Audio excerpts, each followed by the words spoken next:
ผมทำงานทุกวันไม่เว้นด้วยตัวผมเป็นนักสืบสวนช่วงเวลาต่อจากนี้ไปเข้มข้นทุกข่าวสารกับรายการเอิ้นให้ลุกปลุกให้ตื่นมั่นใจกับลูกเขยลาหาข่าวมาฝอยสู่ฟังของเรามาเร็วกันเถิดเอวกลมข่าวใหม่ๆสดใสทุกตอนโปรดรับฟังบางอ่อนข่าวร้อนๆของผมเกิดเป็นผู้หญิงนี่แสนลำบากใจจริงๆนะเธออ้าวทำไมล่ะเธอก็อย่างที่ฉันเป็นอยู่เดี๋ยวนี้แหละปวดท้องน้อยปวดบั้นเอวทรมานจริงๆซื้อกาโน่หน่อยค่ะซื้อกาโน่นะครับซื้อกาโน่นะคะจะต้องรีบไปซื้อมาแล้วล่ะกาโน่จำชื่อกาโน่คนรุ่นใหม่ใช้กาโน่ยาน้ำว่านชักมดลูกกาโน่จัดจำหน่ายโดยบริษัทเวชภัณฑ์ยากาโน่ป๊อกซอฟตี้เครื่องหมายการค้าตรามือรับเหรียญทองยกสุดท้ายยาป๊อกกล่องสีเขียวตรามือรับเหรียญทองใช้บรรเทาการปวดเมื่อยตามกล้ามเนื้อเคล็ดขัดยอกยาป๊อกน้ำมันยาป๊อกกล่องสีเขียวตรามือรับเหรียญทองบรรเทาการปวดเมื่อยเคล็ดขัดยอก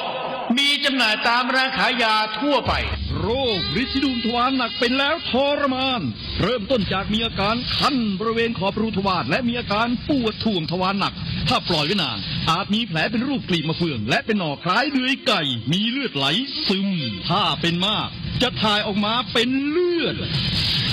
3 ก๊กมาแล้วยาเม็ดบรรเทาฤทธิ์ดวงทวารหนักตรา3 ก๊กยาเม็ดบรรเทาฤทธิ์ดวงทวารหนัก3 ก๊กราบ500ชนิดแคปซูลจัดจำหน่ายโดยบริษัทเวชภัณฑ์ยากาโน่ฟ็อกซอฟตี้จำกัดเครื่องหมายการค้าตรามือรับเหรียญทองกล่องละ350 บาทมีจำหน่ายตามร้านขายยาชั้นนำทั่วไป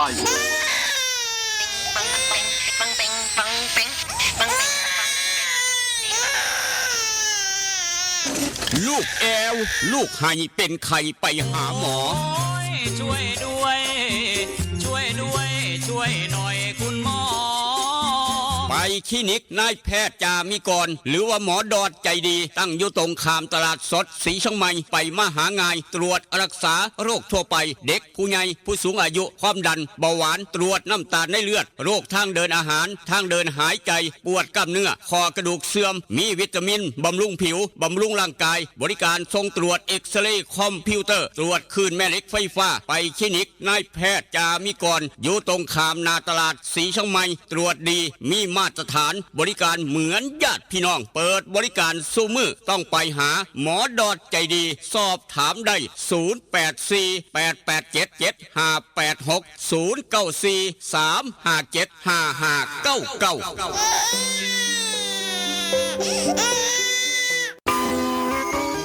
เล่นกันนักมันคืออะไรอะเล่นกันนักก็รักกันแน่นไงครับพี่ตั๊กโหรักกันแน่นแน่นเหมือนอะไรครับพี่เหมือนเหงือกกับฟันรักกันแน่นดีใช่ก็ยาสีฟันสมุนไพรตราหมอจุฬาวันนี้ยิ่งมั่นใจปรับโฉมใหม่แต่รสชาติแน่นเหมือนเดิมด้วยสมุนไพร5 ชนิดให้รักกันแน่นดีแบบนี้เล่นกันนักรักกันแน่นยาสีฟันสมุนไพรตราหมอจุฬาโฉมใหม่เยี่ยมยามถามข่าวว่าเวียกว่างานขอต้อนรับด้วยกาแฟฮ้อนหอมคนละจอกด้วยความหักความแพงกับกาแฟเพื่อสุขภาพดรเจคอฟฟี่ดรเจคอฟฟี่มีถังเสาของแท้จากทิเบตเฮ็ดลินจือส้มสกัดผู้ขาวแปะกล้วยผงเกากี้มีประโยชน์เพื่อสุขภาพทั้งหญิงและชายมือนี่สุขภาพเป็นเรื่องสำคัญคนดื่มกาแฟขอกาแฟต้องดื่มดรเจคอฟฟี่ดรเจคอฟฟี่มีแต่คนอยากดื่มเศร้าดื่มแหลงเพื่อสุขภาพด้วยดรเจคอฟฟี่ดรเจคอฟฟี่คนละจอกมีจำหน่ายที่ FM 96.5 เมกะเฮิรตซ์0816016232เด้อเจ้าวิทยาลัยเทคโนโลยีวิชาชีพท่าบ่อวิทยาลัยเทคโนโล ยีวิชาชีพท่าบ่ออำเภอท่าบ่อจังหวัดหนองคายเปิดสอนหลักสูตรในระดับปวช ปวสจำนวน 13 สาขาวิชาเลือกได้ตามความถนัดคอมพิวเตอร์ธุรกิจการบัญชีการตลาดการท่องเที่ยวการโรงแรมโลจิสติกอาหารและโภชนาการธุรกิจสถานพยาบาลสถาปัตยกรรมช่างยนต์ช่างไฟฟ้าช่างอิเล็กทรอนิกส์และสาขาขายปลีกขายส่งเรียนจบมีงานทำมีหอพักชายหญิงบริการรถรับส่งมีทุนกู้ยืมเพื่อการศึกษาคนดีและคนเก่งมีทุนให้ฝึกทักษะอาชีพทุกสาขามีรายได้ระหว่างเรียนสื่อการสอนบุคลากรพร้อมรับผู้จบม.3 ม.6 หรือเทียบเท่าและจบม.7 จากเวียงจันทร์ถ้าคิดจะเรียนสายอาชีพต้องเรียนที่วิทยาลัยเทคโนโลยีวิชาชีพท่าบ่อสนใจติดต่อสอบถามได้ที่ 042-432-240 หรือดร.คำหนึ่งดร.รัชนีเลื่อนแก้ว 082-105-6994-091-863-0359 สมัครเรียนได้ทุกวันนะคะ เรียนดีมีทักษะพละเก่งเคร่งวัฒนธรรม ออนซอนบ้านคาเฟ่ออนซอนบ้านคาเฟ่บรรยากาศสไตล์เกาหลีมีชุดฮันบกใส่ถ่ายเซลฟี่ที่สวนสวยๆหลากหลายมุมมองแสนจะประทับใจได้ธรรมชาติไปที่ออนซอนบ้านคาเฟ่ออนซอนบ้านคาเฟ่บ้านโคกหนองแบงใกล้บ้านผู้ใหญ่วิชัยบริการอาหารครบวงจรเครื่องดื่มชากาแฟสมูทตี้เบเกอรี่มีสวนน้ำไว้บริการเด็กๆอีกด้วยที่จอดรถสะดวกสบายออนซอนบ้านคาเฟ่ออนซอนบ้านคาเฟ่รับจัดงานเลี้ยงงานสังสรรค์ทุกรูปแบบเปิดบริการทุกวันตามเราไปเริ่มต้นที่3แยกไฟแดงไปรษณีย์สีเชียงใหม่มีป้ายบอกทางตลอดเส้นทางจนถึงออนซอนบ้านคาเฟ่ออนซอนบ้านคาเฟ่ปักหมุดได้หรือโทรศัพท์ 082-457-1145 เจลักกี้คนสวยพร้อมยายพันธุ์อีสานบ้านทุ่งยินดีต้อนรับทุกท่านตั้งแต่เช้าถึง4 ทุ่มทุกวันอย่าลืมไปสวยไปแซ่บน้ำกันเด้อจ้า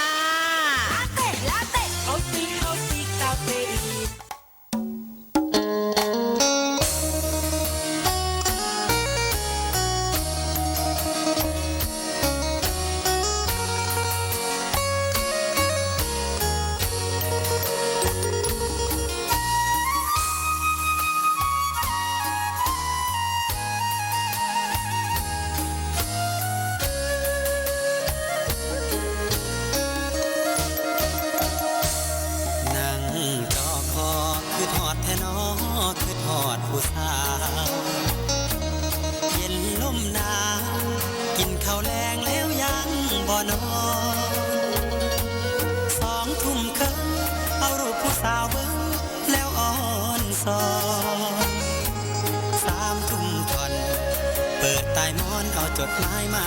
อ่านนั่งโกโซคือทอดพะโล้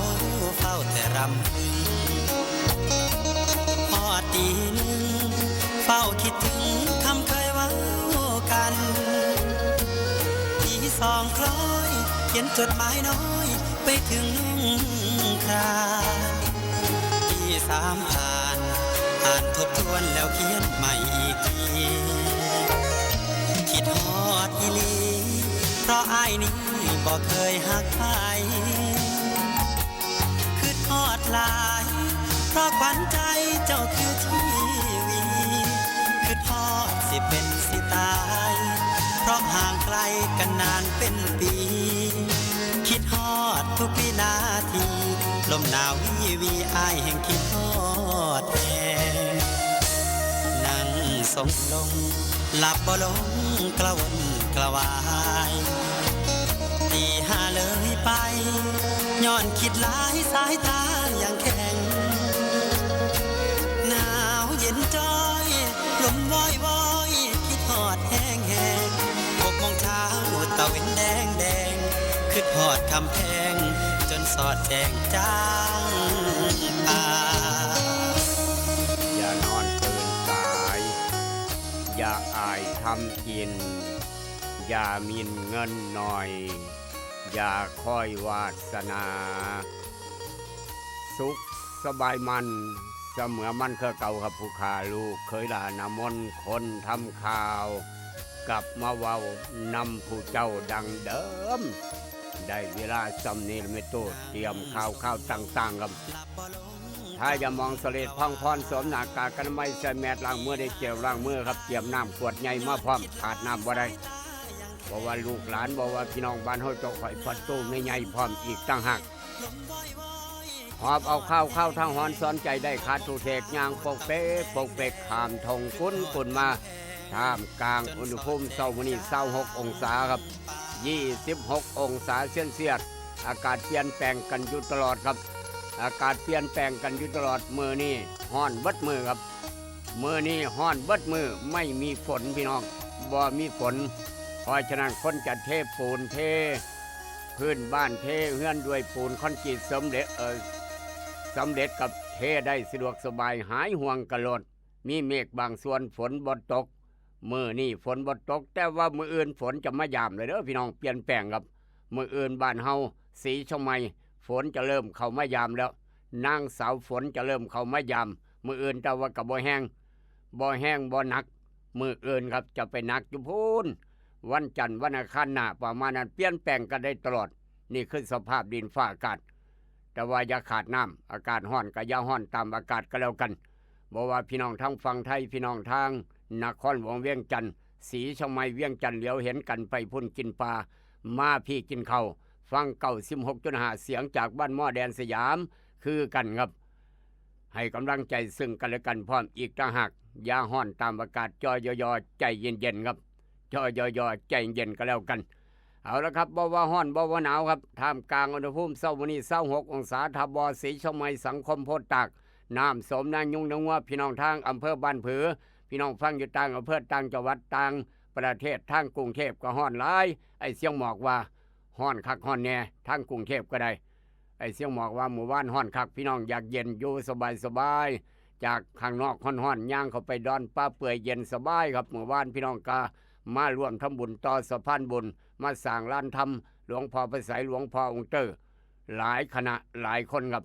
อนุโมทนาสาธุบุญล่วงหน้าก็แล้วกันท่ามกลางอุณหภูมิเช้ามื้อนี้26องศาลูกก็หลายรายงานโตอย่างเป็นทางการพี่น้องเวียงจันทร์กระทอกันทุกอย่างทุกแนวสภาพดินฟ้าอากาศครับมาพร้อมกับกาโนปอกสบู่ซอฟตี้ยาทายพยาธิไวซุนิก3กกยาสีฟันหมอจุฬากาแฟดรเจครับยาสีฟันหมอจุฬากาแฟดรเจทางเวียงจันทร์ศูนย์ใหญ่อยู่ห้านขายยาใสสะอาดตลาดแรงหนองดวงเป็นห้านขายปีกขายทรงขนาดใหญ่ครับขายย่อยพร้อมอีกต่างหากพี่น้องอยากได้เวชภัณฑ์ยากาโนปอกซอฟตี้จำกัดทุกร้านขายยาทั้งเวียงจันทร์มีขายของเวชภัณฑ์ยากาโนอยู่ด้วยคุณภาพอยู่กับพี่กับน้องมาเกือบ50 ปีแล้วครับเวชภัณฑ์ยากาโนปอกซอฟตี้จำกัดนายห้างต้องขอบคุณขอบใจพี่น้องทางเวียงจันทร์หลายที่หูจักหักแพงที่ใส่เวชภัณฑ์ยากาโนปอกซอฟตี้จำกัดมาตลอดครับแต่ว่าพี่น้องเวียงจันทร์อยากได้คำครับบ่ต้องขึ้นยากเส้นน้อยเส้นใหญ่แหวนวงน้อยวงใหญ่ทั้งเวียงจันทร์ลูกไผ่ซื้อไปฝากพ่อปู่แม่ย่าลูกเขยเอาใจพ่อเฒ่าแม่เฒ่าจังหน่อยอย่าลืมไปเอาโยฮั่นไข่คำแม่กล่องแพงคำผิวตลาดเศร้านครหลวงสั้น2ห้านไข่คำเก่าแก่ห้านไข่คำแม่กล่องแพงคำผิวตลาดเศร้านครหลวงข้ามมาทางศรีชมัยครับเมื่อนี้คลินิกนายแพทย์จามิกรคุณหมอดอนจะดีวันพฤหัสเปิดตั้งแต่เช้า7 โมงเช้าฮอด8 โมงครึ่งยามมื้อแรง5 โมงแรงฮอด2 ทุ่มครึ่งได้ยินแล้วก็บอกต่อกันไปนายแพทย์จามิกรหรือว่าคุณหมอดอนจะดีอยากขอใบรับรองแพทย์ไปสมัครงานไปขอได้อยู่คลินิกนายแพทย์จามิกรอยากฉีดวัคซีนป้องกันไข้หวัดใหญ่ไปฉีดได้อยู่คลินิกนายแพทย์จามิกรแวะฉีดวัคซีนค่อยไปเฮ็ดเวียกต่อไปเฮ็ดงานต่อไปค้าไปขายต่อกันยังไงอย่ามองข้ามความปลอดภัยเด้อพี่น้องเสียเวียกเสียการเสียงานนี่ไข้หวัดใหญ่ทรมานคัก 2-3 สัปดาห์กินข้าวบ่ได้น้ำหนักลดเมื่อยก็เมื่อยปานกระดูกสิขาดออกจากกันบ่ได้ไข้หวัดใหญ่ผู้ใดเคยเป็นแล้วหูจักฤทธิ์ดีปัญญังเอาไปฉีดวัคซีนป้องกันไข้หวัดใหญ่ได้แวะฉีดคลินิกนายแพทย์จามิกรคุณหมอดอดใจดีเมื่อนี้ เปิดตามปกตินายแพทย์ระดับปริญญาตรวจรักษาโรคทั่วไปตำแหน่งปัจจุบันผู้อำนวยการโรงพยาบาลศรีเชียงใหม่ครับออกจากคลินิกนายแพทย์จามีกรคุณหมอดอดใจดีเดินทางต่อเข้าโค้งบ้านพันเผาเหลียวเห็นนั่นแหละครับอูฐเนื้อสดเข้าโค้งบ้านพันเผาเลยวัดชุมพลไปน้อยเดียวด้านฝั่งแม่น้ำโขงเห็นรถอูฐเนื้อสดทางโค้งบ้านพันเผาเสียวหลายปันใดเสียอูฐสั่งหลายพร้อมทรงฮอนมองครับอยากกินลาบกินก้อยเนื้อลาบเนื้อก้อยเนื้อซอยห่างๆเนื้อต้มเนื้อปิ้งเนื้อย่างต้มแซ่บๆหอมหวยปรุงจังน้อยกินกับข้าวเหนียวร้อนๆแซ่บปันยังอย่าลืมไปเอาอยู่อูฐเนื้อสดทางโค้งบ้านพันเผา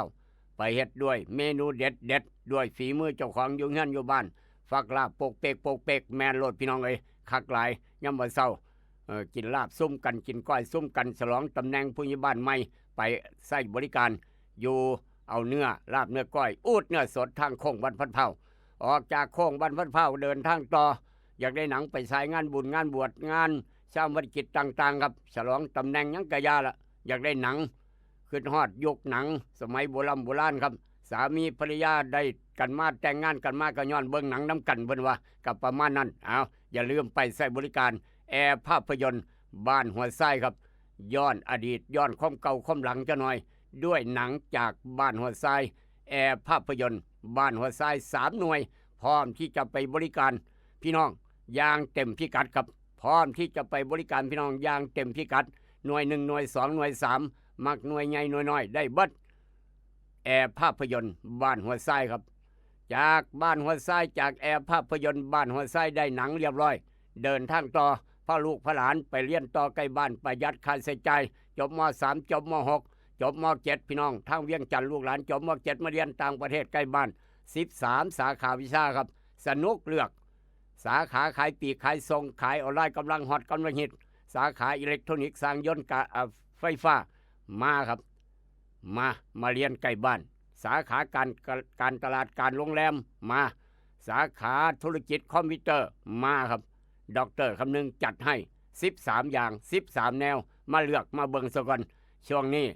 ยอดล่าสุดลูกหลานพี่น้องบ้านโคกหนองแวงไปเรียนหลายขนาดไปเรียนกับดร.คำนึงดร.ราชนียกให้เพิ่นวิทยาลัยเทคโนโลยีวิชาชีพทบลูกหลานผู้ใดจบกลับไปเรียนใกล้บ้านประหยัดค่าใช้จ่ายกู้เงินยืมเรียนได้ดร.คำนึงจัดให้เต็มพิกัดซื้อการเรียนการสอนครบครันทันสมัยทุกหลักสูตรทุกสาขาวิชาไปวิทยาลัยเทคโนโลยีวิชาชีพทบครับท่ามกลางอุณหภูมิเช้ามื้อนี้ฮ้อนตั้งแต่เช้า26 องศาอย่าฮ้อนตามอากาศขึ้นไม่แล้วครับบ่แม่น26ธรรมดาบัดนี้27แล้วฮ้อนตั้งแต่เช้าฮ้อนตับแลบเพราะฉะนั้นอย่าขาดน้ำไปหัวไปสวนไปให้ไปหน้าไปเสกยาอย่าขาดน้ำค้าขายอยู่น้ำตลาดเช้าตลาดสดหลังคาสังกะสีหลังคาอลูซิงปาดโถพัดลมกันสู่บ่ได้ครับอยู่เฮือนอยู่บ้านกันสู่บ่ไหวเอาพี่น้องพาลูกพาหลานมาเที่ยวเล่นดอนป่าเปื่อยครับอากาศเย็นสบายต้นไม้หลายเย็นสบายพร้อมอีกต่างหากมาเที่ยวมาเล่นดอนป่าเปื่อยเปิดอยู่เฮือนอยู่บ้านกับเปลืองไฟฟ้าเปิดแอร์ไฟฟ้าให้ว่าสุดยอดสูงขนาด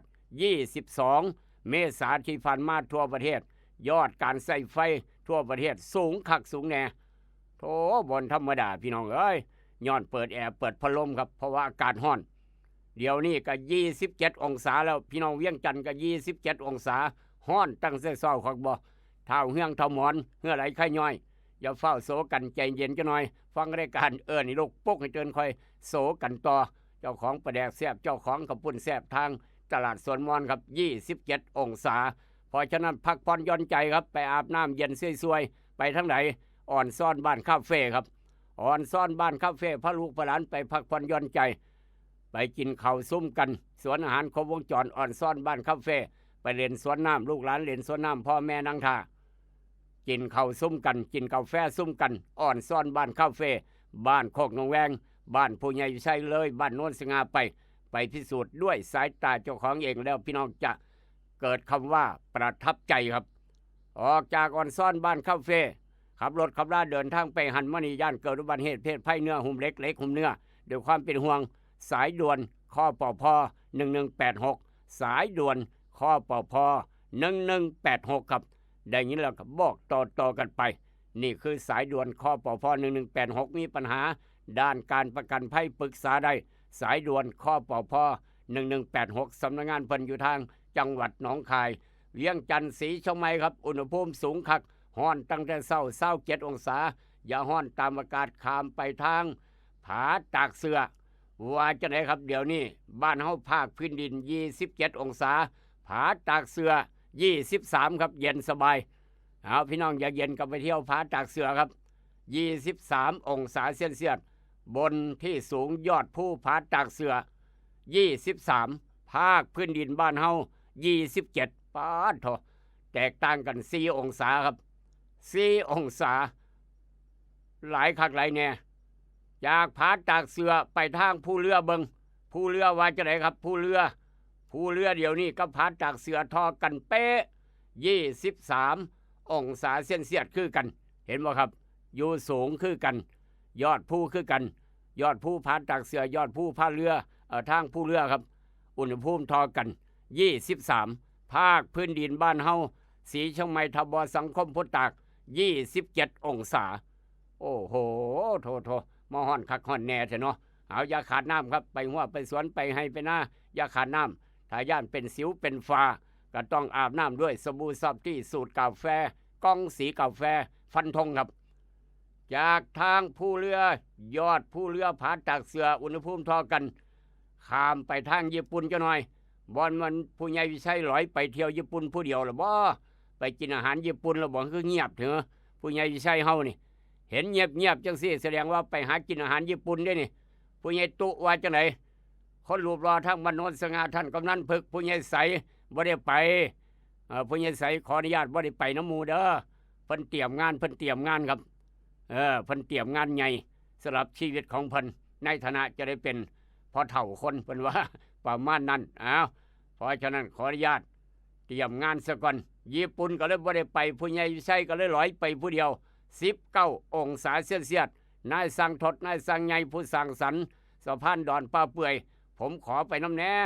ประเทศไทยฮ้อนหลายผมขอไปอยู่ญี่ปุ่นหม่องผมมักปุละประมาณนั้น19องศาเซลเซียสนี่คือสภาพดินฟ้าอากาศทางญี่ปุ่น8โมงกว่าครับไม่มีฝนข้ามไปทางหม่องปุญญม่วนกับพ่อเชษมักคนสวนปาล์มปุญญม่วน99ปีบวก8นอนฟังอยู่ในรถเสยท่านพ่อเชษกับฟังอยู่เฮือนอยู่บ้านเจ้าของสวนปาล์มราคาปาล์มบ่มีรายงานกันเข้ามาเด้อช่วงนี้ต้องขออภัยพี่น้องหลายๆบ่มีรายงานกันเข้ามาแสดงว่าราคาไม่แน่นอนครับบ่แน่นอนราคาหมากปาล์มบ่หูจักราคาครับบ่มีรายงานกันเข้ามาลูกคือละบ่สามารถเสียเอามาบอกได้เพราะฉะนั้นพ่อเชษผู้ยิ่งม่วนขออนุญาตไปหาเที่ยวชีวิตสกอนเพิ่นมักหนาวมักเย็นปานห้วยหินลาดสมัยฝนตกพร้อมหนาวพร้อมนี่คือสวิตเซอร์แลนด์ตีหนึ่งกลัวครับตีหนึ่งกลัวผู้ยิ่งม่วนบ้านฝางกับบ่มักบ่ได้หนาวแบบนี้8องศาครับโลกใบเดียวกันบ้านเฮา27องศาสวิตเซอร์แลนด์8องศาพี่น้องอิจฉาเพิ่นบ่หรือว่าจังได๋ความหนาวความเย็นหนาวเย็นร้อนหนาวเย็น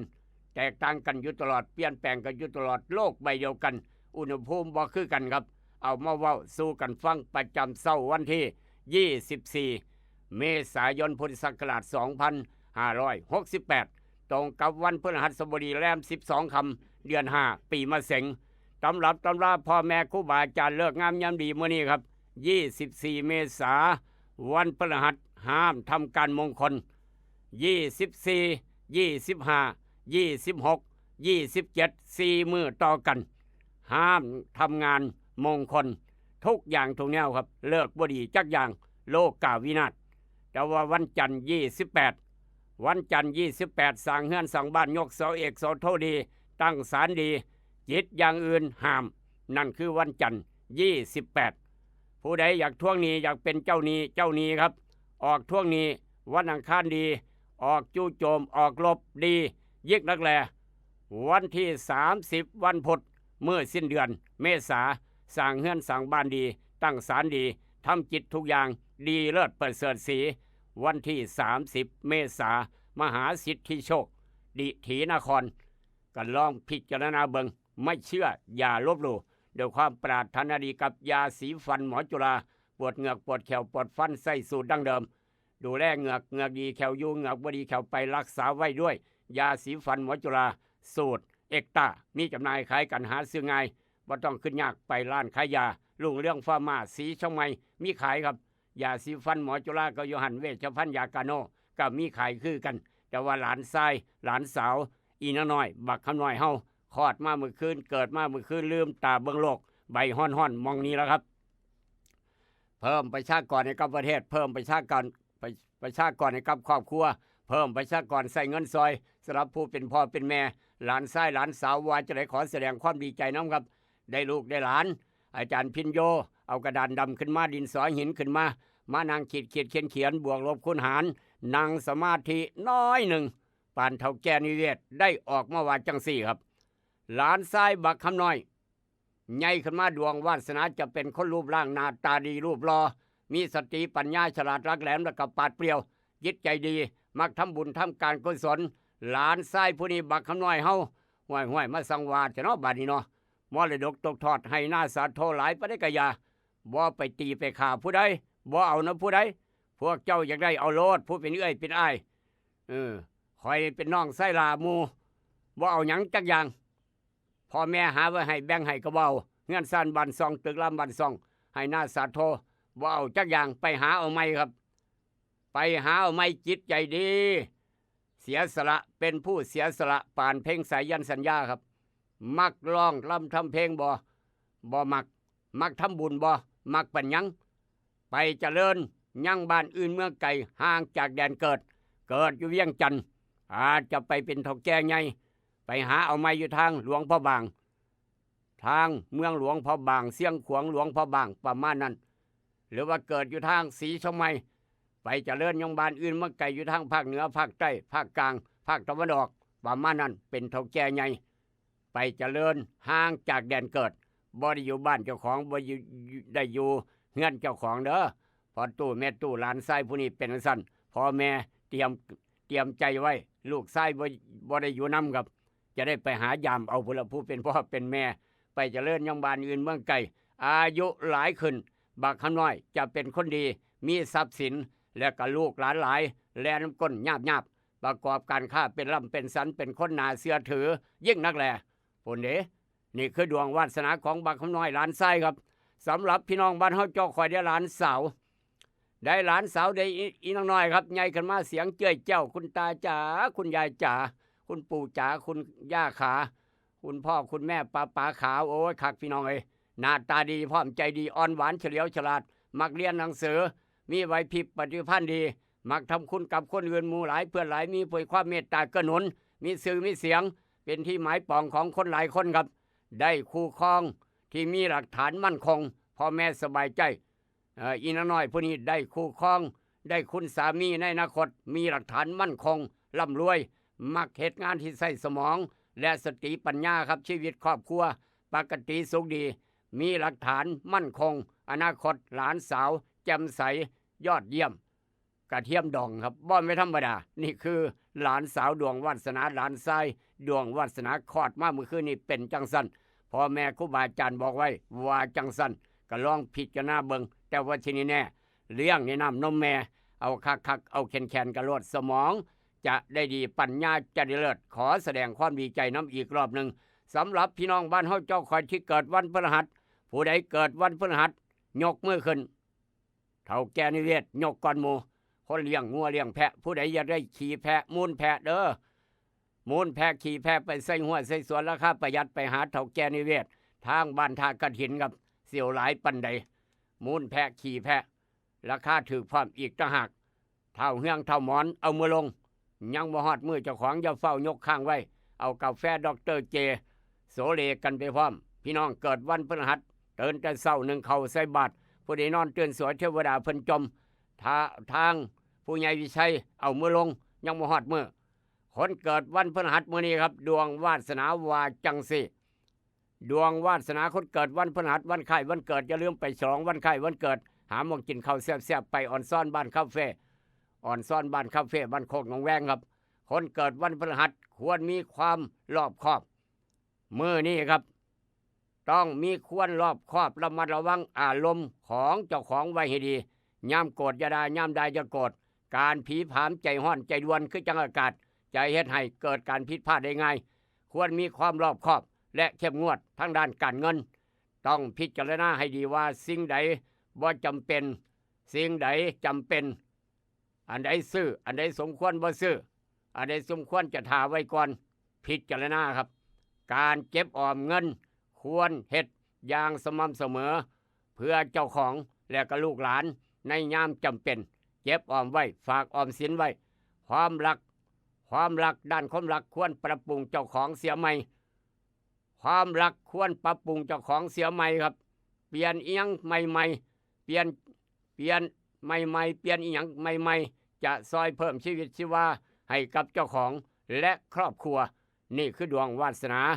คนเกิดวันพฤหัสอาจารย์พิญโยบอกไว้พ่อแม่ครูบาอาจารย์บอกไว้ลูกเคยลาบอกต่อเสื้อบ่เสื้อเป็นอีกเรื่องหนึ่ง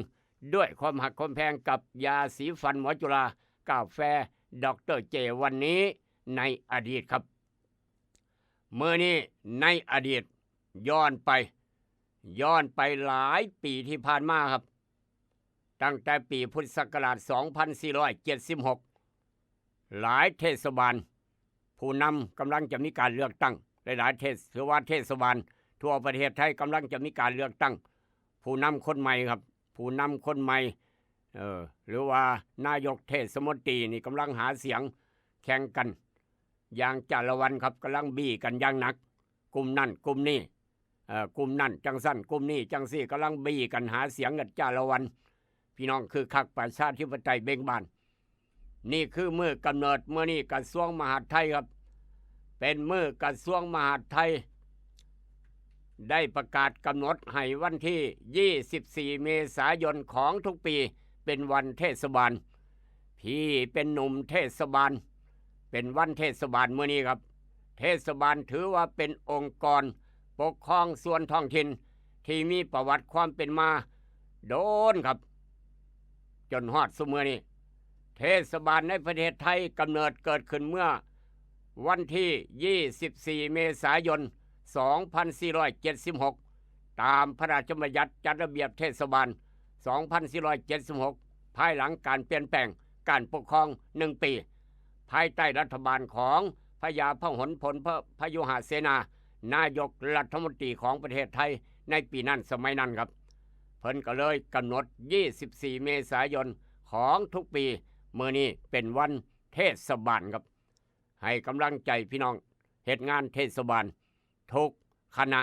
ทุกเทศบาลที่กำลังขาดหัวเรืออยู่กำลังพี่น้องกำลังจะคัดเลือกลงคะแนน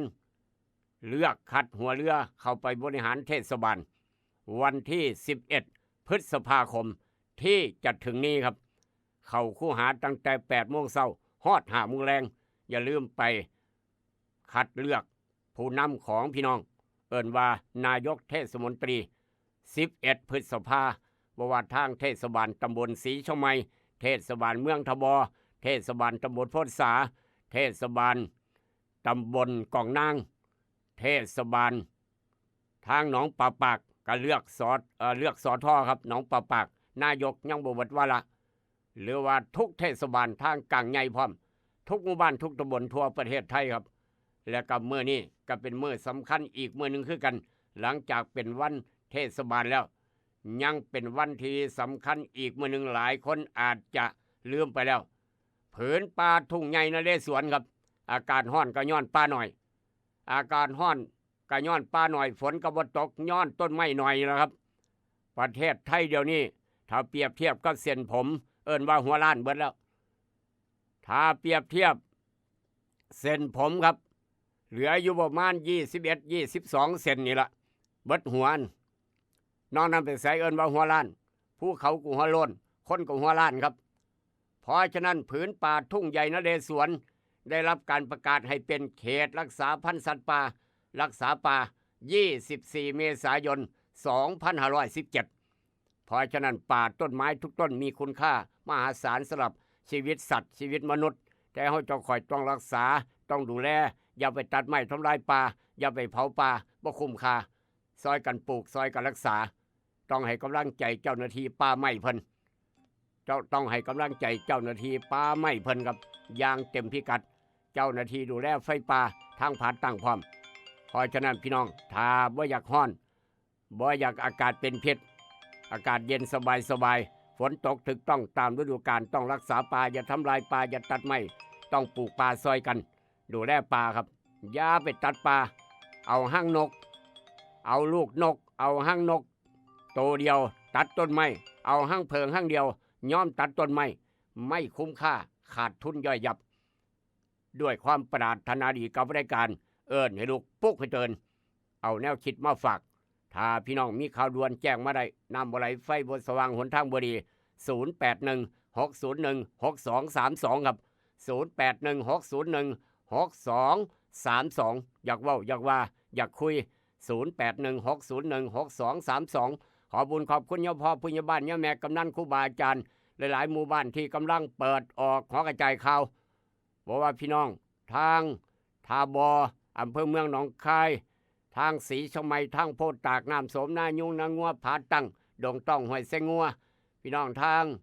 ตลาดเศร้าตลาดสังคมแถวนั้นครับฟังกันได้ชัดเจนขอบบุญขอบคุณหลายทุกเสียงทุกกำลังใจพี่น้องเวียงจันทร์ทุกตอกโซฮอมทุกร้านค้าร้านขายให้กำลังใจกันเข้ามาทุกหม่องทุกมือพร้อมขอบคุณทางกาโนปอกสบู่ซอฟตี้ยาไทยพยาธิไวซุนิก3 กกยาสีฟันหมอจุฬากาแฟดรเจ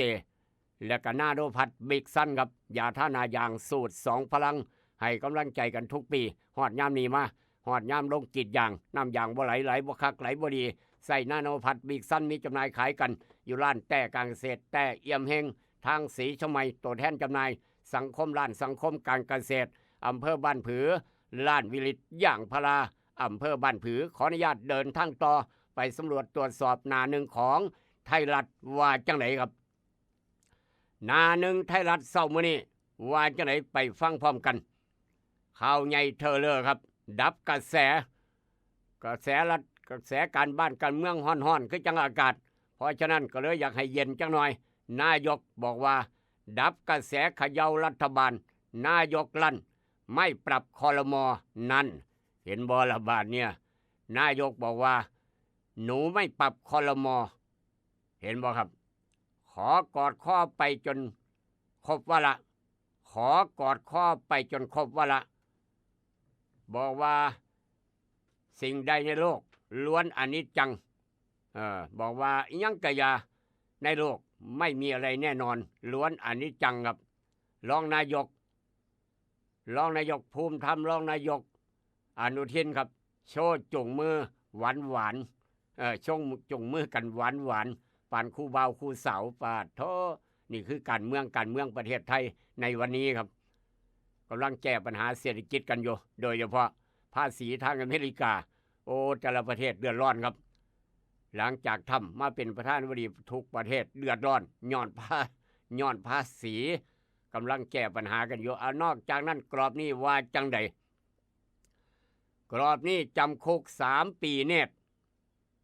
จำคุก3 ปีเนตรซอยบอดกระทิ่งแดงคดีนี้หลาย10 ปีก่อนครับอดีตอัยการชัยนรงค์2 ปียกฟ้องสมยศพวก6 คนครับเป็นข่าวนอกจากนั้นจัดให้ถวายอาลัยพิธีพระศพโปบกำหนดฝัง26 เมษาจัตุรัสชนปีเตอร์ประเทศไทยลดธงเคิงเสาครับสถานศึกษาแม้กระทั่งส่วนราชการลดธงเคิงเสาครับนอกจากนั้นศาลให้ประกันตัว3 นอมินีตึกสอดต่องอจ่ายแล้ว38 ล้านเหยื่อครับซากถล่ม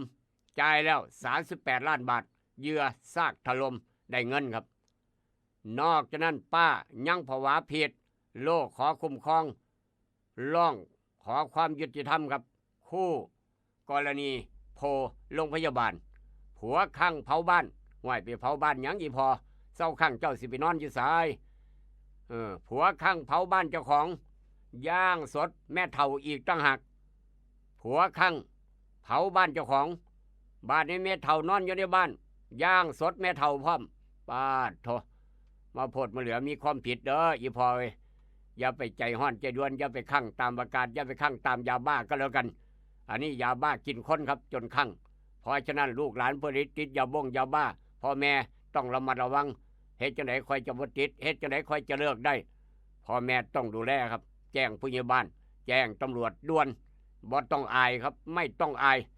เพราะว่าย่านเป็นแบบนี้แหละครับย่านเผาบ้านเผาแม่เผาพ่อเผาเจ้าของเผาเฮือนเผาบ้านโอ้สารพัดอันตรายคักด้วยความเป็นห่วงด้วยความปรารถนาดีกับรายการให้ลูกปุ๊กกระเตือนจากไทยรัฐหน้าหนึ่งมาด่วนไทยรัฐครับ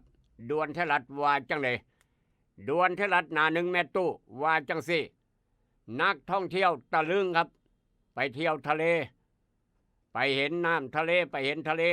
นักท่องเที่ยวตะลึงฝูงแมงกะพรุนแมงกะพรุนนับหมื่นโตเกยตื้นตายปริศนาแมงกะพรุนเมียงคือตายบัดเนี่ยเกยตื้นอยู่ทะเลครับตายปริศนาบนชายหาดจังหวัดระยองนั่นมีแปลกๆนี่ครับมีแปลกๆแมงกะพรุนตายเต็มอึ่งตึงหลายหมื่นโตตายแบบปริศนาพร้อมบ่มีสาเหตุบนชายหาดจังหวัดระยองหลายคนเข้าไปเที่ยวราชจิตจาออกมาแล้วครับราชจิตจาเผยดำน้ำลึกผู้ใดมักดำน้ำลึกไปเบิ่งปะการังไปเบิ่งป่าทะเลครับห้ามพกกล้องเอาละครับราชจิตจาออกมาแล้วผู้ใดดำน้ำลึกไปเบิ่งป่าใต้ทะเลเบิ่งปะการังใต้ทะเลครับห้ามพกกล้องถ่ายรูปใต้น้ำเว้นคนผ่านหลักสูตร AOW เว้นนอกจากคนผ่านหลักสูตร AOW ดำน้ำได้ดำน้ำ40ได้เป็นภาษาดำน้ำครับดำน้ำ40ได้หลักสูตร AOW นี่ถ้าผู้ใดบ่ผ่านหลักสูตรนี้ห้ามพกกล้องไปดำน้ำถ่ายรูปใต้น้ำราชกิจจาออกเรียบร้อยแล้วครับมีความผิดเด้อพี่น้องเอ้ยจากเหตุการณ์มาทางเหตุการณ์นี้23-25 เมษายนอากาศร้อนถึงร้อนจัดแนะหลีกเลี่ยงกิจกรรมกลางแดดบ่จำเป็นอย่าไปอยู่กลางแดดครับอากาศร้อนหลายนี่หลีกเลี่ยงกิจกรรมกลางแดดครับเป็นข่าวนอกจากนั้นไปทางจังหวัดนครพนมด่วนของไทยรัฐพายุฝนลูกเห็บถล่มนครพนมหนักสุดในรอบ10 ปีอาคารเรียนโรงเรียนหลายหลังครับบ้านพังเสียหายอาคารเรียนมุนเอเล่บ้านพังเสียหายย้อนพายุฝนลูกเห็บถล่มจังหวัดนครพนมหนักสุดในรอบ10 ปีเอาละครับลูกหลานหลายคนอาจจะเจอเหตุการณ์แบบนี้พ่อแม่โทรศัพท์ไปเว้าไปคุยไปถามเจ้าหน้าที่ชอบหลวง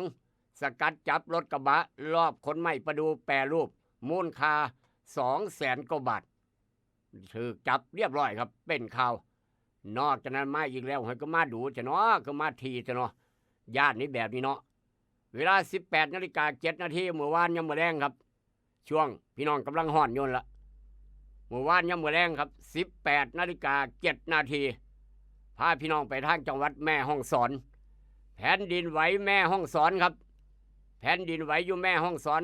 18:07 นาทีขนาด 3.3 รับรู้ถึงแห้งสั่นสะเทือนในพื้นที่จังหวัดแม่ฮ่องสอนมันก็ทีเขาจะเนาะประเทศไทยเฮานี่เนาะทางแม่ฮ่องสอนครับ 3.3 18:07 นาทีครับเป็นข่าวนี่คือจากทางแม่ฮ่องสอนครับจากแม่ฮ่องสอนข่าวด่วนกันเข้ามามีอย่างแน่ครับยังอีกหลายข่าว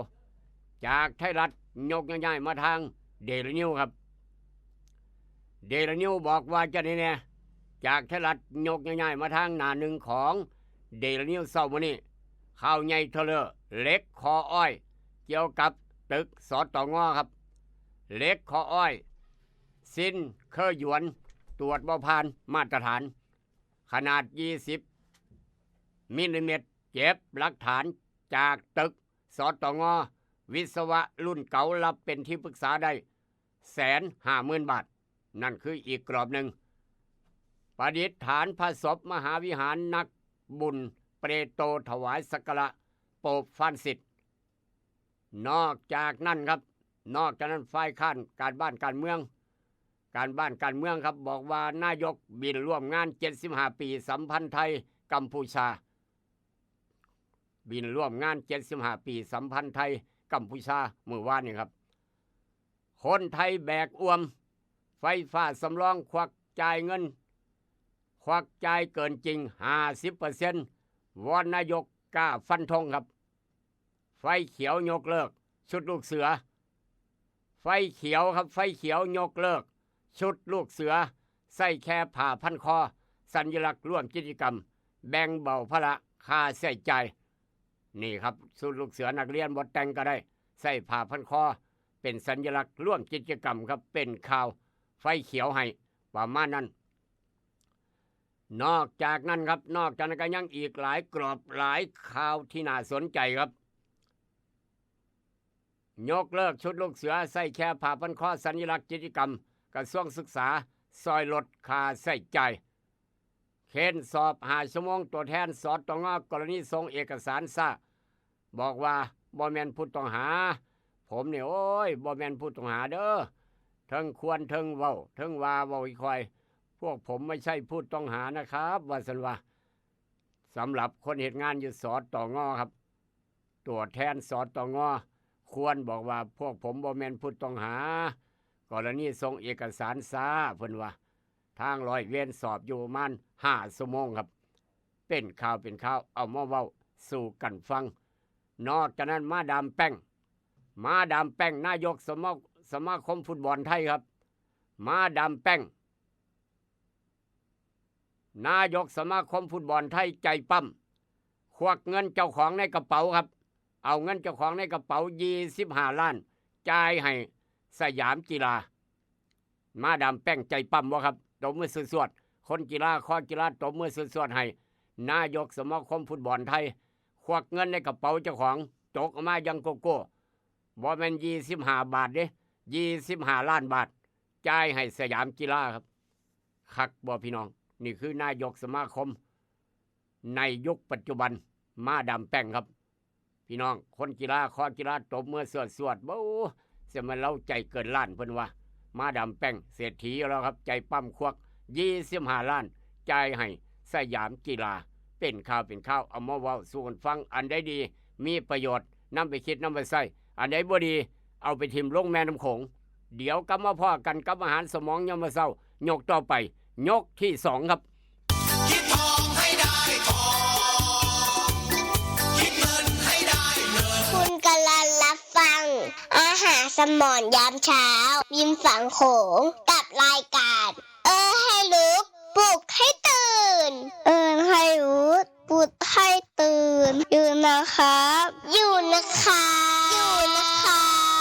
รวยขอให้รวยขอให้รวยขอให้รวยเกิดเป็นผู้หญิงนี่แสนลำบากใจจริงๆนะเธออ้าวทำไมล่ะเธอก็อย่างที่ฉันเป็นอยู่เดี๋ยวนี้แหละปวดท้องน้อยปวดบั้นเอวทรมานจริงๆซื้อกาโน่หน่อยค่ะซื้อกาโน่นะครับซื้อกาโน่นะคะจะต้องรีบไปซื้อมาแล้วล่ะกาโน่จำชื่อกาโน่คนรุ่นใหม่ใช้กาโน่ยาน้ำว่านชักมดลูกกาโน่จัดจำหน่ายโดยบริษัทเวชภัณฑ์ยากาโน่ป๊อกซอฟตี้เครื่องหมายการค้าตรามือรับเหรียญทองยกสุดท้ายยาป๊อกกล่องสีเขียวตรามือรับเหรียญทองใช้บรรเทาการปวดเมื่อยตามกล้ามเนื้อเคล็ดขัดยอกยาป๊อกน้ำมันยาป๊อกกล่องสีเขียวตรามือรับเหรียญทองบรรเทาการปวดเมื่อยเคล็ดขัดยอกมีจำหน่ายตามร้านขายยาทั่วไปโรคฤทธิ์ดุมทวารหนักเป็นแล้วทรมานเริ่มต้นจากมีอาการคันบริเวณขอบรูทวารและมีอาการปวดท่วงทวารหนักถ้าปล่อยไว้นานอาจมีแผลเป็นรูปกลีบมะเฟืองและเป็นหน่อคล้ายเดือยไก่มีเลือดไหลซึมถ้าเป็นมากจะถ่ายออกมาเป็นเลือด3 ก๊กมาแล้ว ยาเม็ดบรรเทาฤทธิ์ดวงทวารหนักตรา3ก๊กยาเม็ดบรรเทาฤทธิ์ดวงทวารหนัก3ก๊กราม500ชนิดแคปซูลจัดจำหน่ายโดยบริษัทเวชภัณฑ์ยากาโน่ฟ็อกซอฟตี้จำกัดเครื่องหมายการค้าตรามือรับเหรียญทองกล่องละ350 บาทมีจำหน่ายตามร้านขายยาชั้นนำทั่วไป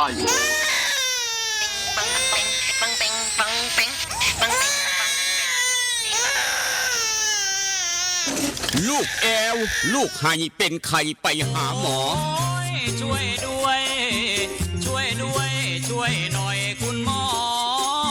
ไปคลินิกนายแพทย์จามิกรหรือว่าหมอดอดใจดีตั้งอยู่ตรงข้ามตลาดสดสีช่องใหม่ไปมาหางายตรวจรักษาโรคทั่วไปเด็กผู้ใหญ่ผู้สูงอายุความดันเบาหวานตรวจน้ำตาลในเลือดโรคทางเดินอาหารทางเดินหายใจปวดกล้ามเนื้อคอกระดูกเสื่อมมีวิตามินบำรุงผิวบำรุงร่างกายบริการส่งตรวจเอ็กซเรย์คอมพิวเตอร์ตรวจคลื่นแม่เหล็กไฟฟ้าไปคลินิกนายแพทย์จามิกรอยู่ตรงข้ามนาตลาดสีช่องใหม่ตรวจดีมีมาตรฐานบริการเหมือนญาติพี่น้องเปิดบริการสู้มือต้องไปหาหมอดอดใจดีสอบถามได้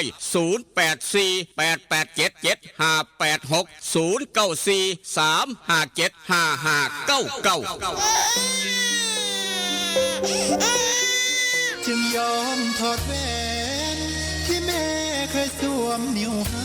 มั่นแฟนด้วยแหวนแม่เพราะเป็นคำแท้ๆ100%มีใบหับประกันจากห้านกล่องแพงคำผิวนครหลวงเวียงจันทน์แม่นแล้วคันได้คำจากห้านไข่คำกล่องแพงคำผิวบว่าสร้อยข้อคำสร้อยแขนแหวนตุ้มหูหูประพันธ์ถูกสนิทลวดลายงามหลากหลายทุกทานมั่นใจ100%อยู่ตลาดเศร้ามอ2สั้น2ห้อง36หน้าลิฟห้านไข่คำกล่องแพงคำผิวห้านไข่คำกล่องแพงคำผิวยังหับซื้อขายแลกเปลี่ยนคำได้ราคาสูงทึกใจนอกจากนั้นยังหับออกแบบคำตีคำตามแบบตามสั่งที่ลูกค้าต้องการห้านขายคำกล่องแพงคำผิวมีเครื่องกวดเซ็กคำที่มาตรฐานคำทุกเส้นจึงผ่านการกวดสอบลูกค้ามั่นใจอยากได้คำแลกเปลี่ยนคำไปห้านกล่องแพงคำผิวแล้วจะบ่ผิดหวังอยู่ตลาดเศร้ามอ2สั้น2ห้อง36หน้าลิเพ่นง่ายสอบถามปรึกษาได้0212146555509012พอกล่องแพงแม่คำผิวหับห้องคุณภาพกับคำทุกเส้นเด้อเจ้า เพื่อนแท้ชาวสวนยางมาแล้วนาโนพลัดยาทาหน้ายางสูตร2พลังที่1ทำให้หน้ายางนิ่มหน้ายางไม่ดำไม่ตายนึ่งพลังที่2ทำให้น้ำยางออกเยอะออกหลายมีดน้ำยางน้ำหนักดีนาโนพลัดขนาด1ลิตรทาต้นยางได้มากกว่า 2,000 ต้นนาโนพลัดเหมาะสำหรับยางอายุ 10-18 ปีสำหรับยางใหญ่อายุมากกว่า18 ปีใช้บิ๊กซันระวังของปลอมและของเรียนแบบของแท้ต้องชื่อนาโนพลัดของแท้ต้องมีตราสสวัสดี1998นาโนพลัดและบิ๊กซันหาซื้อได้ที่ร้านวิลิตยางพาราอำเภอบ้านผือจังหวัดอุดรธานีร้านสังคมการเกษตรอำเภอสังคมจังหวัดหนองคายและร้านเคมีเกษตรชั้นนำใกล้บ้านท่านสูตรเด็ดนาโนพลัดใช้แล้วน้ำยางเยอะน้ำยางน้ำหนักดีเจ้าว่าเงิน200 บาทเฮ็ดอีหยังได้บ้างก็กินข้าวได้2 มื้อว่าสั่นก็ซื้อเสือได้ตัวนึงแล้วเจ้างูบ่เงิน200 บาทต่อปีกับบัตรประชาชน1 ใบซื้อประกันภัยได้เฮ้ยประกันอีหยังก็ประกันภัย200ไง200 บาทกับบัตรประชาชน1 ใบก็ได้รับความคุ้มครองสูงสุดถึง 100,000 บาทสมัครได้ตั้งแต่อายุ 20-60 ปีเลยเด้อดีๆแต่มื้อนี้เฮาบ่ไปซื้อเสือละไปสมัครประกันภัย200 บาทเป็นบ่ได้ครับเกิน100ให้ประกันภัย200กับคนที่คุณหาโดยสำนักงานคมพ.สายด่วนประกันภัย1186นั่นแหละครับสายด่วนข้อปพ1186สายด่วนข้อปพ1186เป็นห่วงสุขภาพของพี่น้องเป็นห่วงอุบัติเหตุเพศภัยต่างๆขับรถขับล่าเนื้อหุ่มเล็กหุ่มเนื้ออันตรายคักพาลูกพาหลานได้เงิน200 บาทถือบัตรประจำตัวประชาชนไปเฮ็ดไปสนีย์ก็ได้หรือว่าจะไปธนาคารออมสินไปธนาคารกรุงไทยไปเคาน์เตอร์เซอร์วิสก็ได้คือกันไปเฮ็ดไว้บ่เสียหลายครับ200 บาทคุ้มครอง 100,000 บาทโดยความเป็นห่วงสายด่วนข้อปพ1186ให้คำปรึกษาเกี่ยวกับการประกันภัยหรือว่าอื่นๆที่เกี่ยวข้องกับธุรกิจประกันภัยที่มีปัญหาที่พี่น้องไปเฮ็ดไว้ทุกบริษัทได้กระยาเกี่ยวกับการประกันภัยถ้ามีปัญหาปรึกษาสายด่วนข้อปพ1186 สำนักงานบ้านเฮาหนองคายอยู่สารกลางจังหวัด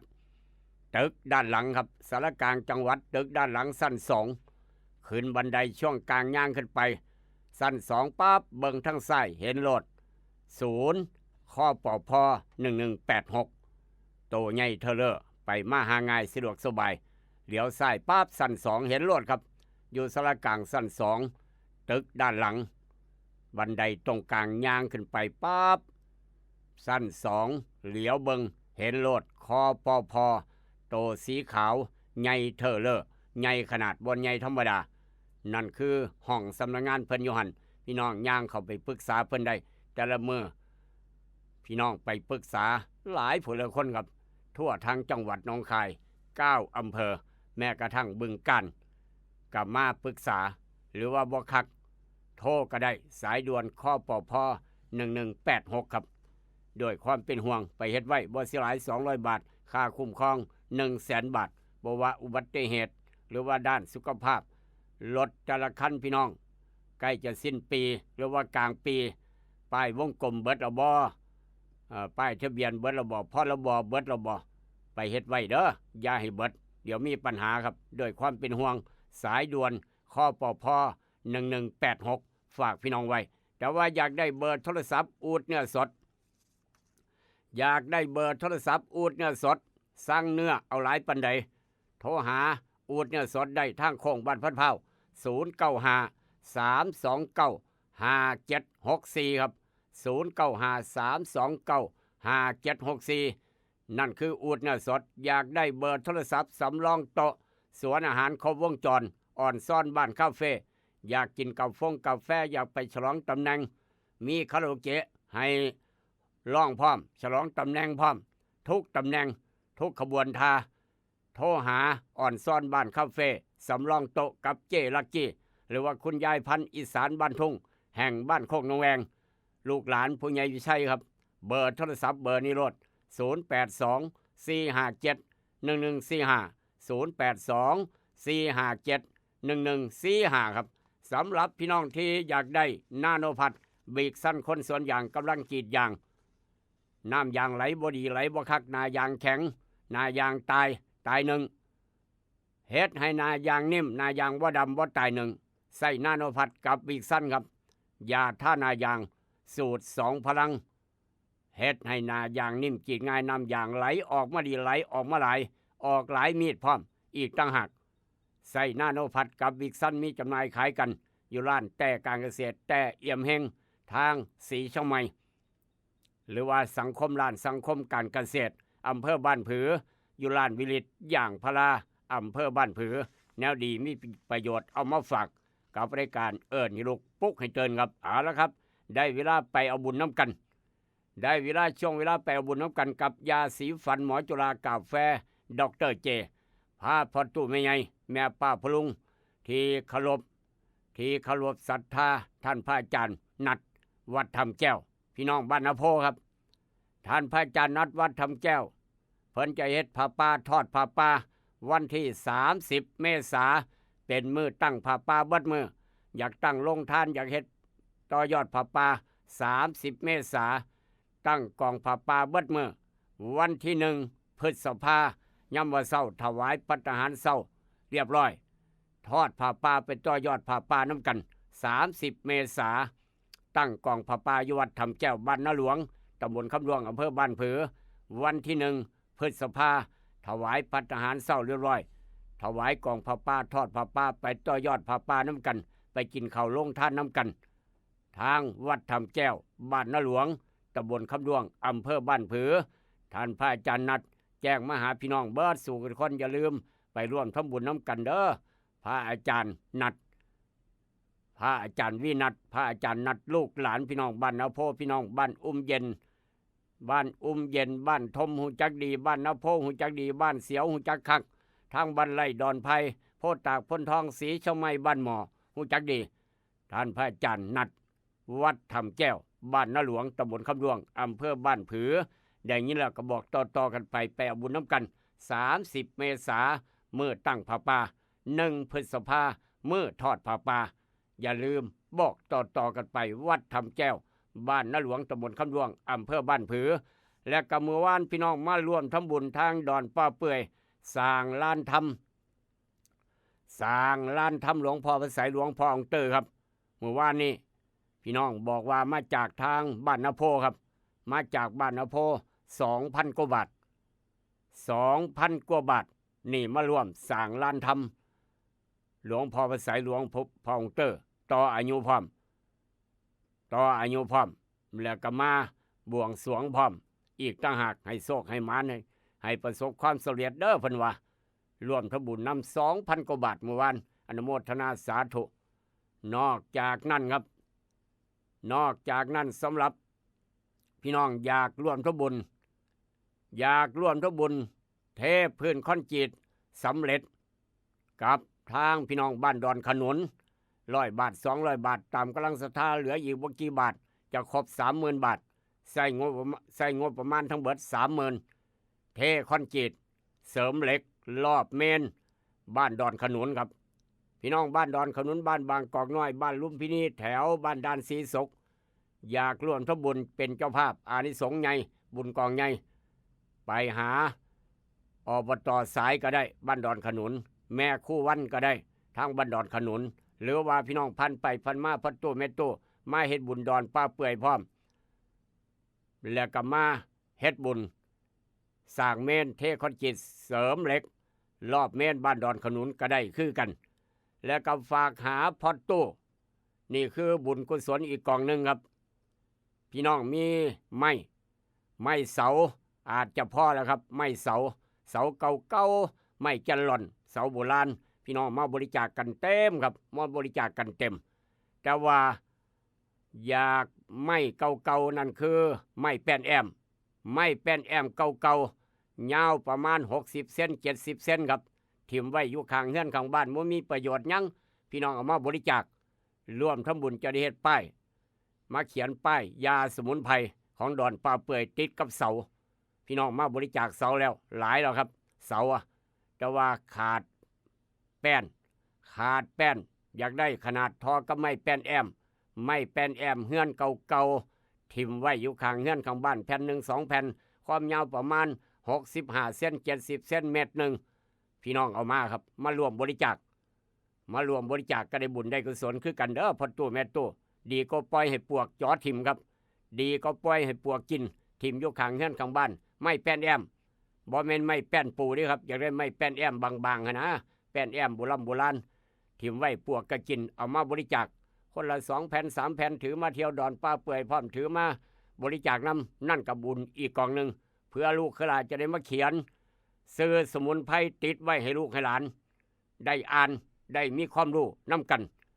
เป็นห้องสมุดยาสมุนไพรเคลื่อนที่ประจำยุดอนป้าเปื่อยก็ได้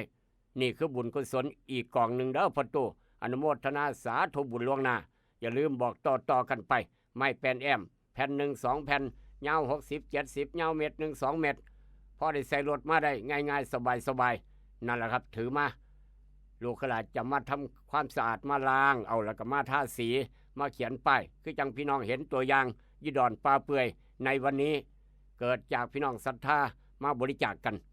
เอาเสามาพร้อมเอาไม้เป็นแอมมานำครับได้บุญได้กุศลมหากุศลอันยิ่งใหญ่เป็นห้องสมุดตั้งให้พี่น้องในลูกหลานจะได้อ่านว่ายาสมุนไพรใกล้โตยาสมุนไพรใกล้บ้านต้นสมุนไพรในดอนป้าเปื่อยเมียงแน่จะได้หูจักน้ำกันอนุโมทนาสาธุล่วงหน้าด้วยบุญด้วยกุศลบุญบารมีของพี่น้องเบิดสู่คนด้วยความหักความแพงกับบริการเอิญให้ลูกปุ๊กกันเตือนช่วงเอาบุญมาฝากกับยาสีฟันหมอจุฬากาแฟดร.เจครับเอาละครับขออนุญาตเดินทางต่อกับนาโนพัทบิ๊กซันยาท่านายางสูตร2 พลังสีชมัยมีขายกันอยู่ร้านแต่การเกษตรแต่เอี่ยมแห่งกาโนปอกสบู่ซอฟตี้ยาทายพยาธิไวสนิก3 กกทุกร้านขายยามีขายทางเวียงจันทร์สีชมัยพร้อมแล้วก็ฝากพี่น้องไว้เมื่อนี้นายแพทย์จามิกรคุณหมอดอดใจดีวันพฤหัสเปิดคลินิกตามปกติภาคเศร้าก็เปิดภาคแรงก็เปิดลาดจิตจาประกาศสำหรับคนมักไปมุดน้ำดำน้ำลึกลาดจิตจาประกาศเรียบร้อยครับออกลาดจิตจาดำน้ำลึกห้ามถ่ายภาพใต้น้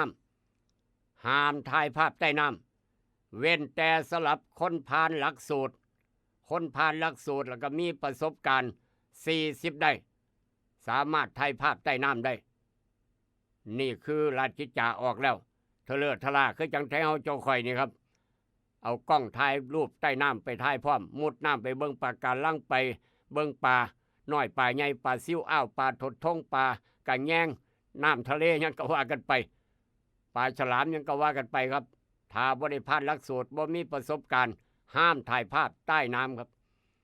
นี่คือราชกิจจาประกาศอย่างเป็นทางการผู้ใดถ่ายมีความผิดบอกกันไว้เตือนกันไว้เบิดสุคนจากเหตุการณ์นั้นมาทางเหตุการณ์นี้ครับพาคณะไปเที่ยวแพทย์หญิงของประเทศไทยก็ไปเที่ยวเอิ้นว่าไปทั่วครับทั่วต่างประเทศไปทั่วต่างประเทศปานเอาชีวิตไปทิมเป็นแพทย์หญิงอย่างดีครับ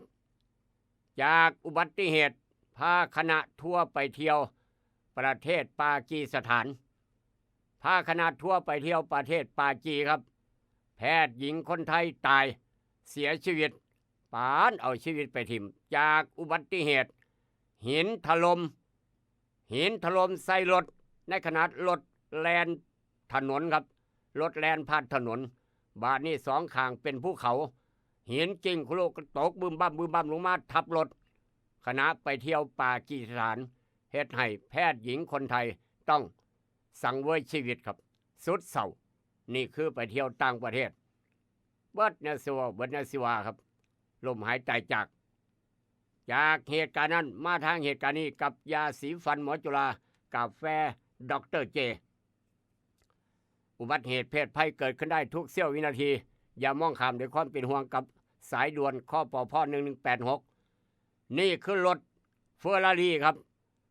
สภาพรถเฟอร์รารี่ราคาบ่น้อยบ่หลายดอกรถคันนี้34ล้านบาทรถเฟอร์รารี่34ล้านผู้ใหญ่ใสล้านรับข้อสีเฮ็ดสีใหม่บ่รับเคาะ34ล้านเหลือแต่ซากเฟอร์รารี่ต่ำกับรถเบนซ์ครับพอคนขับบอกว่าโดนกระบะปาดหน้าต่ำไฟลุกวอดเบิดคันครับในขณะลูกขับรถเฟอร์รารี่เตือนลูกตลอดให้ขับรถด้วยความบ่ประมาทแต่ปานนั้นก็ยังเกิด34ล้านบาทเฟอร์รารี่เรียบร้อยเหลือแต่ซากสั่งกิโลข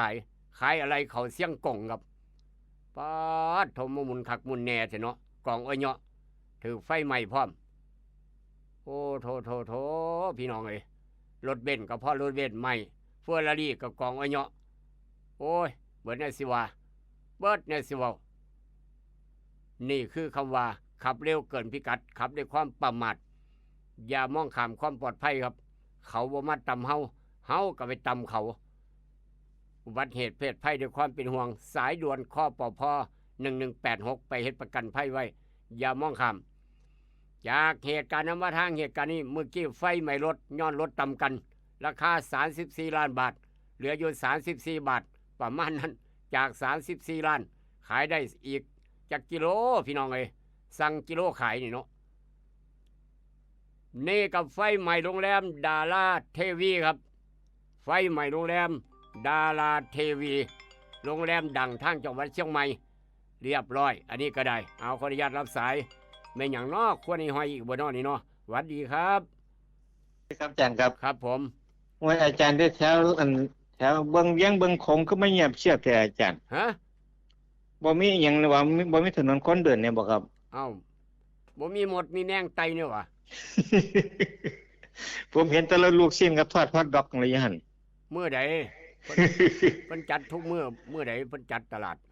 บ่ได้จัดนะครับอาจารย์เงียบๆบ่มีถนนหยังบ่ครับสำหรับสิมีแต่ถนนคนย่างนั่นแหละย่างไปหาออกกำลังกายเนาะโอ้บ่มีแต่ถนนคนย่างเนาะครับเพราะว่าช่วงนี้กำลังเลือกตั้งผู้นำเด้ก็ต้องเงียบไว้ซะก่อนเงียบไว้เนาะครับนำบ่มีเนาะอันสีทั้งใหม่นี่แม่นกำลังสิมีการเลือกตั้งอยู่เด้11พฤษภานี่เด้อาจสิมีถนนดีๆนะครับอาจารย์ที่ซึ่งไม่นำก็เงียบเกินไปพอดอกเว้ยแม่นบ่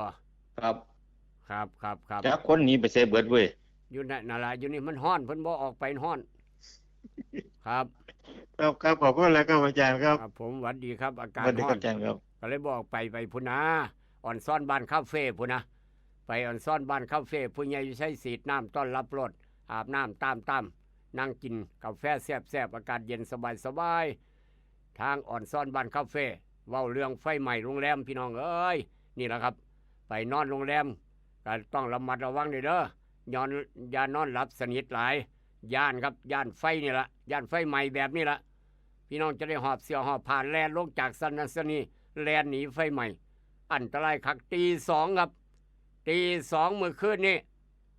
ตี 2มื้อคืนนี่ครับหน่วยกู้ชีพรับแจ้งเหตุไฟใหม่บริเวณโรงแรมดาราเทวีโรงแรมดังทางภาคเหนือจังหวัดเชียงใหม่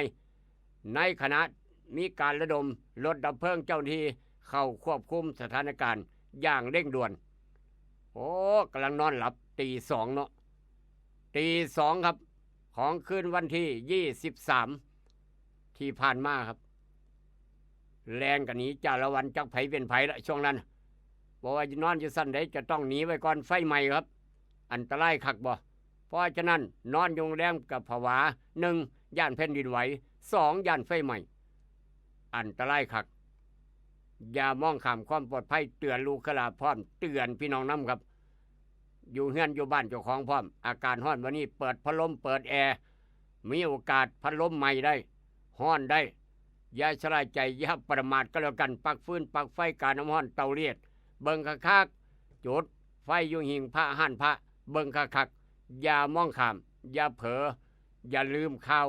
บอกกันเตือนกันด้วยความเป็นห่วงกับรายการเอิ้นให้ลุกปลุกให้ตื่นทาง 96.5 ขออนุญาตเดินทางต่อครับจากไฟใหม่โรงแรมอันนี้กับใหม่คือกันใหม่หยังใหม่ตลาดเก่าพนมสารคามครับรถดับเพลิง30คันร่วมแลนจวดๆบ่ว่าอบต.เทศบาลนาฮ้อนรถอบต.รถเทศบาลต้องพร้อมพนักงานดับเพลิงต้องพร้อมพนักงานดับเพลิงต้องพร้อมเทศบาลใดท่านปลัดรักษาการยังบ่มีนายกท่านปลัดดูแลครับดูแลน้ำรถดับเพลิงต้องเต็มพนักงานต้องพร้อมเขาเวียนเขายามดับแจ้งไฟใหม่ต้องแลนจวดออกไปบนว่าหาคนขับบ่พอหาพนักงานฉีดน้ำบ่เห็นหากุญแจรถก็บ่พอจังเสียจักเป็นค่าหยังให้ระวังครับย่านพี่น้องเพิ่นจมสนุกว่าด้วยความเป็นห่วงเพราะฉะนั้นไฟใหม่ตลาดเก่าพนมสารคามดับเพลิง30คันฉีดน้ำสกัดอย่างนักโอ้โหระทึกครับเป็นระยะ5 ทุ่ม 30 นาที5 ทุ่ม 30 นาทีมื้อคืนนี่ครับทางพนมสารคามอำเภอพนมสารคามครับจังหวัดฉะเชิงเทราพี่น้องไฟใหม่ตลาดเก่าตลาดแก่พนมสารคามหลายคนเคยไปเที่ยวหลายคนเคยไปใช้บริการหลายคนไปซื้อผักซื้อปูซื้อปลาซื้ออาหารการกินเคยไปเบิงตลาดมองนี้พนมสารคามครับหลายคนเคยไปค้าไปขายหลายคนเคยไปอาศัยหลายคนเคยขับรถผ่านไฟใหม่ครับเมื่อคืนนี่โธ่บ้านวอดบ้านข้างๆตลาดเสียหายไป12หลังเบื้องต้นยังบ่มีรายงานคนเจ็บคนตายครับนี่คือไฟใหม่ตลาดนี่ครับนี่เป็นข่าวเอามาเว้าสู่กันฟังอย่าชะล่าใจอย่าประมาทก็แล้วกันจากเหตุการณ์นั้นมาทางเหตุการณ์นี้ครับอันนี้บ่เคยพ่อกับพ่อแนวบ่เคยได้ยินก็ได้ยินพี่น้องเอ้ยตั้งแต่เกิดมาเพิ่งเห็นนี่นะครับหลวงพี่หลวงพ่อสามเณรออกบิณฑบาตหลวงพี่หลวงพ่อยามมื้อเช้าต้องออกบิณฑบาตทำจิตทางด้านศาสนาครับต้องออกบิณฑบาตตั้งแต่เช้าหลวงพ่อย่างน้ำหน้าสามเณรน้อยย่างน้ำหลังอยู่เขตสภาทางอำเภอสบาย่อยปรากฏว่าครับจะไปจังไหนมาจังไหนสามเณรกำลังบิณฑบาตย่างน้ำก้นหลวงพ่ออยู่หันสามเณรหัวสักกระเทียมกินครับบาดซะ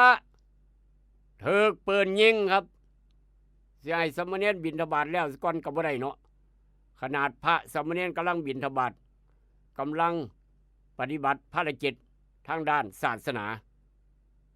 ไปเอาปืนมายิงสามเณรตายครับคักบ่พี่น้องบ้านนี้ถูกจับได้ปัจจุบันทัดด่วนเจ้าไปยังเครื่องยิงสามเณรออกบิณฑบาต เอาปืนมาได้ใส่เอามาจากตำรวจชิงมาจากตำรวจลงพักหน้าประดูสันว่าถูกจับผู้ต้องสงสัยครับนี่ขนาดสามเณรบิณฑบาตด้วยนี่อยู่ทางอำเภอสบายย่อยจังหวัดสงขลาเป็นข่าวครับเอามาเว้าสู้กันฟังพี่น้องเอ้ยยายพ่อยายให้ได้ยินตัวน้อยว่าก็ได้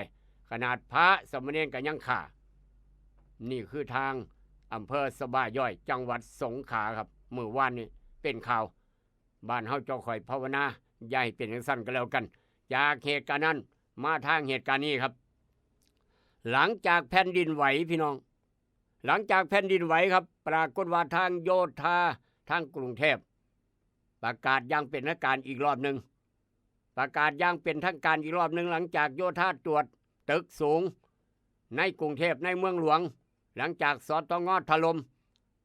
หลังจากแผ่นดินไหวประมาณ26 มื้อผ่านมาครับ26 วันผ่านไปเบิดเดียวระงับไส้เพิ่มเป็น73อาคารครับห้ามไส้ตึกสูง73หลัง73อาคารโยธากรุงเทพเผยผลตรวจสภาพหลังแผ่นดินไหว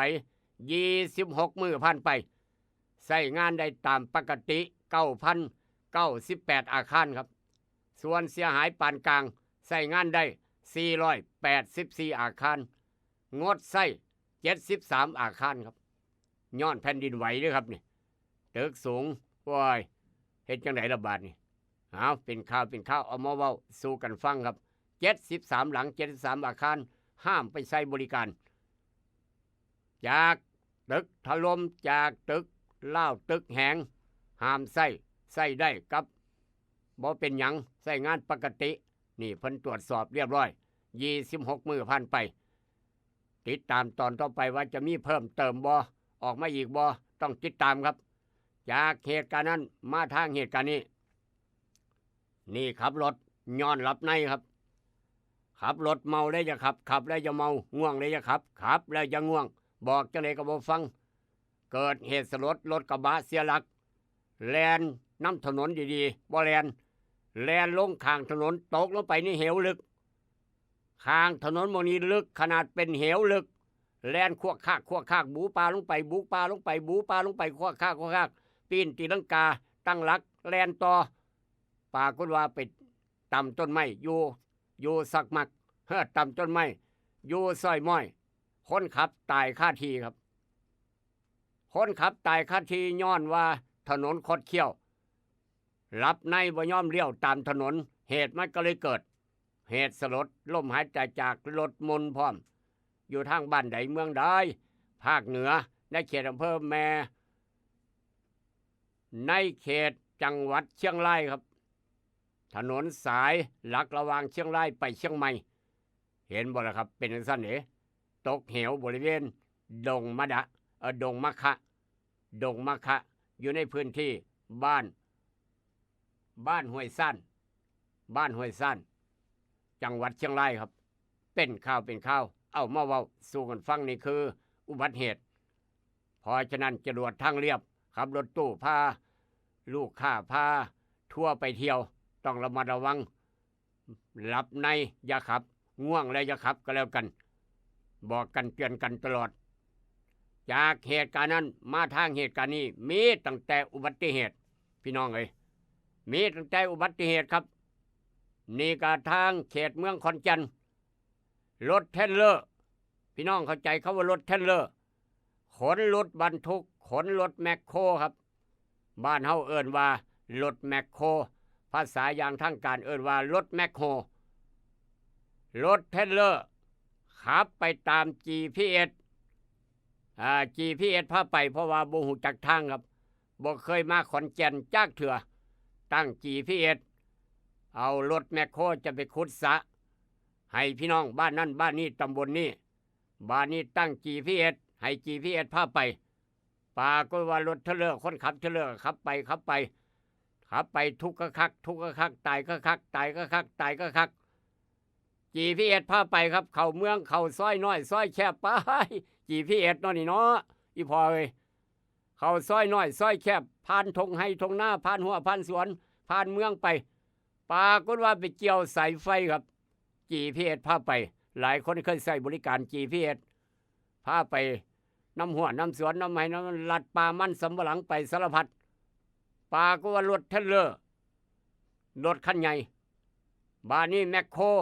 สูงอยู่แล้วสูงอยู่แล้วครับพาเข้าเมืองปั๊บไปเกี่ยวสายไฟต่ำๆจวดบาเดียวระเบิดตุ๊บรถสายไฟขาดเสาไฟฟ้าล่มไปเฮ็ดหยังครับไปทับรถเก๋งแล่นสวนมาพอดีมุนเอเร่เจ้าของรถเก๋งว้ายว่าซั่นว่ารถแมคโครรถเทรลเลอร์เกี่ยวสายไฟเฮ็ดให้เสาไฟล่มไฟดับเคิงเมืองครับไฟดับเคิงเมือง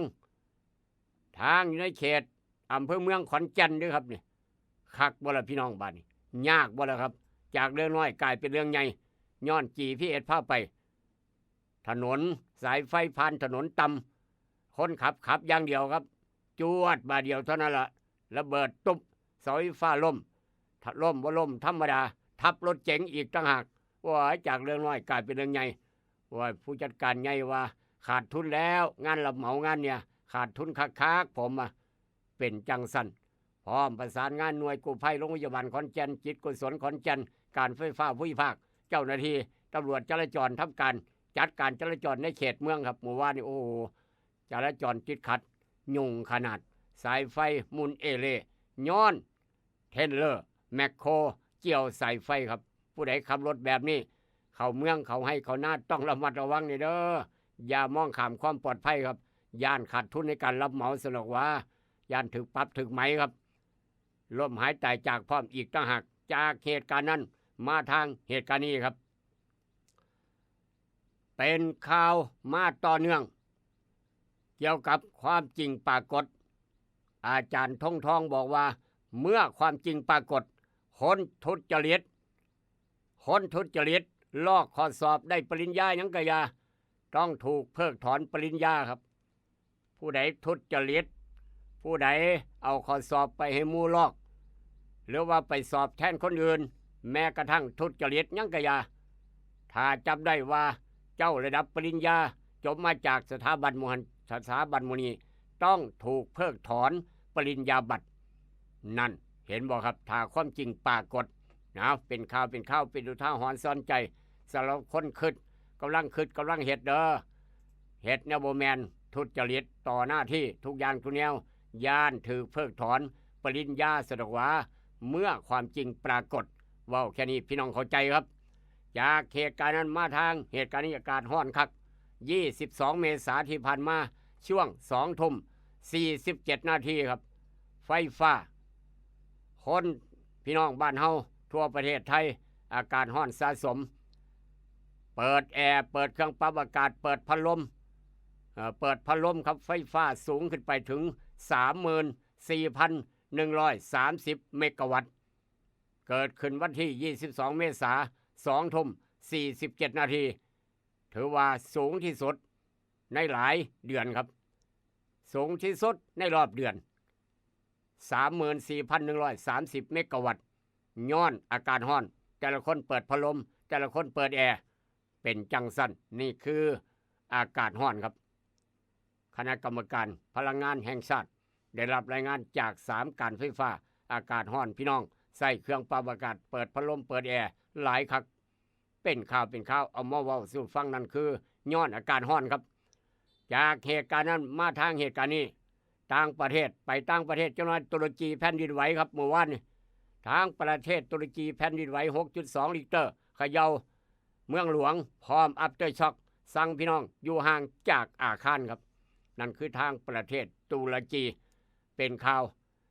ลูกหลานมักไปเล่นไปสนามเด็กเล่นหรือว่าไปงานการกุศลต่างๆงานประเพณีบุญประจำปีหยังกะยามักไปเล่นลูกหลานบ้านเฮาครับเครื่องเล่นสูงแบบหวือหวาแบบอลังการพ่อแม่อย่าสนับสนุนย่านตกเครื่องเล่นครับหลานน้อย13 ปีตกเครื่องเล่นสวนสนุกบาดเจ็บสาหัสหามส่งโรงพยาบาลนี่คือเครื่องเล่นสวนสนุกหวือหวามวนซืนห้องจีดกัดอันตรายคักอย่ามองข้ามความปลอดภัยผู้เป็นพ่อเป็นแม่ลูกหลานบ้านเฮาเจ้าข่อยคือกัน ลูกมักโอ้บักลาเอ้ยอย่าไปขึ้นท้อพ่อย่านแม่ย่านก็ว่าขึ้นรถบ่เป็นหยังลูกบ่เป็นหยังเจ้าหน้าที่เพิ่นเบิ่งอยู่ตกมาแล้วบ่คุ้มค่าครับบาดเจ็บสาหัสเฮ้ยบ่มาเป็นย่านนั่นคือตกเครื่องเล่นอันนี้ราคาทองคำเมื่อวานก็ตกลงไป 1,750 บาททองครับ 53,500 ทองอยู่ในข้อเมตู้ทองรูปพรรณ 51,650 บาท 12 สตังค์เพราะว่าทองคำตกลงไป 1,750 บาทมื้อนี้จะเพิ่มจะลดต้องติดตามตอนต่อไปเดี๋ยวความปรารถนาดีกำหันไข่คำแม่กล่องแพงคำผิวตลาดเศร้านครหลวงราคาหมากป่ามบ่มีรายงานกันเข้ามาราคาอย่างพารามือว่านไว้จะไหนครับมือว่านนี่23 เมษาตลาดกลางยางพาราหนองคายเพิ่มขึ้นนิดหน่อยครับยางก้อนถ้วย38 บาท 15 สตังค์ 70% ยางก้อนถ้วย 100% ราคา54 บาท 50 ตังค์น้ำยางสด56 บาท 20 ตังค์ยางแผ่นดิบคุณภาพดีความชื้นบ่เกิน 3% 64 บาท 60 ตังค์เพิ่มขึ้น10 ตังค์ครับยางเพชรคอนสัน3 วอตก้อน66 บาท 60 ตังค์เพิ่มขึ้น10 สตังค์นั่นคือเกี่ยวกับสถานการณ์ยางพารามือวานมือนี้จะเพิ่มจะลดต้องติดตามตอนต่อไปพยากรณ์อากาศภาคอีสานบ้านเฮาอากาศร้อนโดยทั่วไป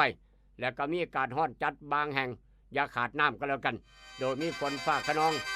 20%ของพื้นที่กับมีลมกันโชกแห้งบางหม่องส่วนมากบึงกาฬสกลนครนครพนมมุกดาหารโคราชบุรีรัมย์สุรินทร์ศรีสะเกษ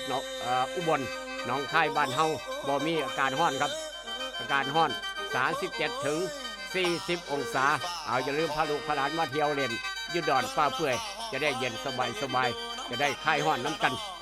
แต่ว่าของดีไม่น้อยก่อนจะจากกันมื้อนี้ครับของดีไม่น้อยฝากพี่น้องไว้นั่นคือดอกสารพีปลาครับพี่น้องเคยเห็นบ่ดอกสารพีปลาดอกสีขาวๆแดงๆครับแดงๆขาวๆเอิ้นว่าดอกสารพีปลาดอกสมุนไพรกำลังจะสูญพันธุ์ครับสารพีปลาดอกมีสรรพคุณเป็นยาบำรุงหัวใจตำรายาไทยจะใส่เปลือกและดอกเป็นยาแก้ไขดอกมีสารซอยขยายหลอดลมและกันซอยขับลมเปลือกและดอกสารพีมีสรรพคุณเป็นยาแก้บิดแก้โรคบิดพร้อมอีกต่างหากต้นสารพีปลาดอกสารพีปลากำลังจะสูญพันธุ์จากประเทศไทยผู้ใดมีผู้ใดเห็นรักษาไว้ขยายพันธุ์ครับยามองข้ามนี่คือยาสมุนไพรใกล้โตใกล้บ้านเฮาเอามาเว้าสู่กันฟังของดีไม่น้อยไปแล้วครับผมร่ำรวยโศกหมานอย่าเจ็บอย่าจนมื้ออื่นพอกันใหม่สวัสดีครับเคยนั่งเล่นเคยเป็นเพื่อนต่อผานังท้องฟ้าแปลนนางว่างขึ้นกระจังเดือนง่ายเย็นผิวไก่ลุ่มชื้น